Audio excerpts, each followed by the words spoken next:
सुनहरी घंटी वाली गाय। गांव में त्योहार का समय था। श्री राम नवमी के त्योहार पर गांव के सारे लोग राम मंदिर जा रहे थे प्रार्थनाओं के लिए। ग्राम प्रधान चंद्रसेना ने पूजा पाठ की वस्तुएं सोने के रूप में लाए और मंदिर में दान कर दिया। चंद्रसेना की इस महान दान को देखकर सब लोग आश्चर्यचकित रह गए। ये खबर आग की तरह आसपास के गांव तक भी पहुंच गई। एक दिन दो लोग इस बारे में चर्चा कर रहे थे। ओ, तुमने सुना क्या? क्या हुआ? कालेश्वर के गांव के ग्राम प्रधान ने सारे पूजा पाठ की वस्तुएं सोने के रूप में तैयार किया और मंदिर में दान कर दिया। इसी दौरान एक चोर ये सारी बातें सुन रहा था और फिर उस गांव पर जाने का निर्णय ले लिया। गांव की ओर निकल पड़ा और सुबह सवेरे 4 बजे वह मंदिर पहुंच गया।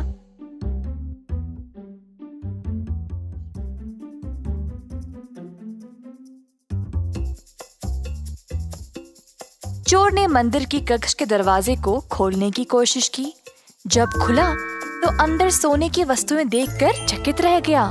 जल्दी में उसने आगे की सीढ़ी नहीं देखी और फिसल गिर पड़ा। जो भक्त मंदिर में सो रहे थे जाग गए और तुरंत उस दिशा में गए। चोर वहां से जल्दी भागना चाहता था। तुरंत उसने एक सोने की घंटी उठाई और वहां से भाग निकला।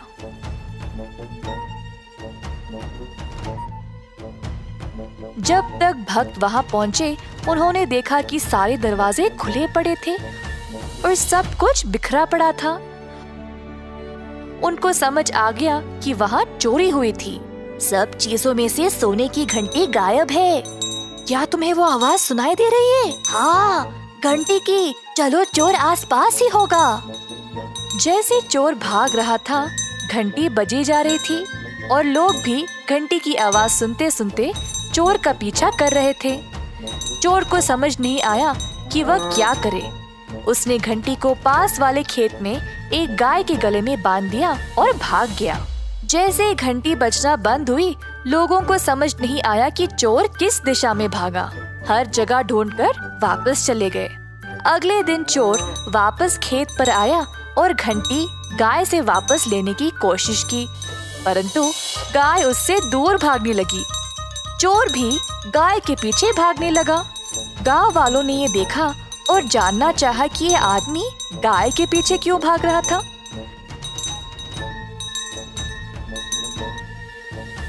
तभी उन्होंने देखा कि वो सोने की घंटी गाय के गले में लटक रही थी।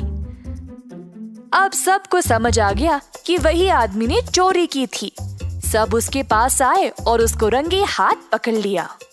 इस कहानी में हम ये सीखते हैं कि अपने पापी कर्मों से चाहे हम कितना भी दूर भागने की कोशिश करें, वे कभी मिटते नहीं।